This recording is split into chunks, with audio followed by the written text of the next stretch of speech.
वेदिका ज्ञानेश्वर जाधव. मी आत्ता 7वी मध्ये शिकते. माझ्या वर्ग शिक्षिका श्रीमती वैशाली सायरकर टीचर. मी आज तुम्हाला डॉक्टर बाबासाहेब आंबेडकरांबद्दल एक प्रसंग सांगत आहे. तो तुम्ही शांत चित्तेने ऐकावे अशी माझी नम्र विनंती.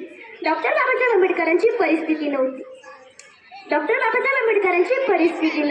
तालुक्याच्या ठिकाणी दहावीची परीक्षा होती. रामजी बाबांनी विचार केला, परिस्थिती नाही. सगळ्या कुटुंबाला तिकडे जाण्यापेक्षा त्यांनी आपल्या मुलाला सोबत घेतलं आणि तालुक्याच्या ठिकाणी भाड्याची खोली घेऊन ते राहू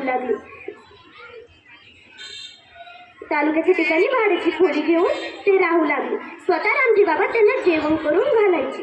रोज सकाळी भीमराव पेपर द्यायला जायचे. दुपारी 3 वाजता पेपर देऊन परत यायचे. तोपर्यंत रामजी बाबा जेवण तयार ठेवायचे. पेपरला एके दिवशी गेलेले भीमराव परत आले. जेवायला बसले. जेवण झालं त्याने बाबांना विचारलं, बाबा तुमचं जेवण? नाही, तुम्ही जेवून घ्या, तुमचं झाल्यावर मी जेवतो. आंबेडकर म्हणाले, ठीक आहे. दुसऱ्या दिवशी परत पेपर देऊन आले. जेवायला बसले. जेवण झाल्यावर त्याने बाबांना विचारलं, बाबा तुमचं जेवण? नाही, तुम्ही जेवून घ्या, तुमचं झाल्यावर मी जेवतो. भीमराव म्हणाले, ठीक आहे, आणि अभ्यासाला गेले. तिसऱ्या दिवशी परत पेपर देऊन आले. जेवायला बसले. जेवण झाल्यावर त्यांनी बाबांना विचारलं, बाबा तुमचं जेवण?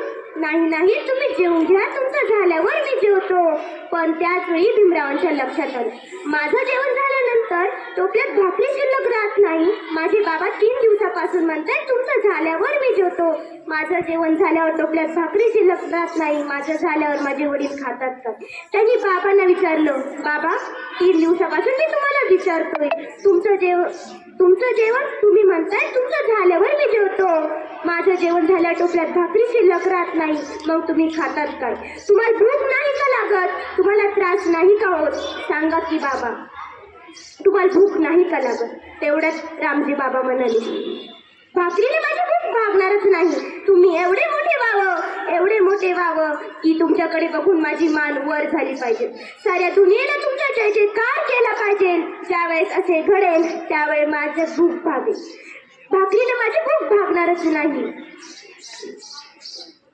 धन्यवाद.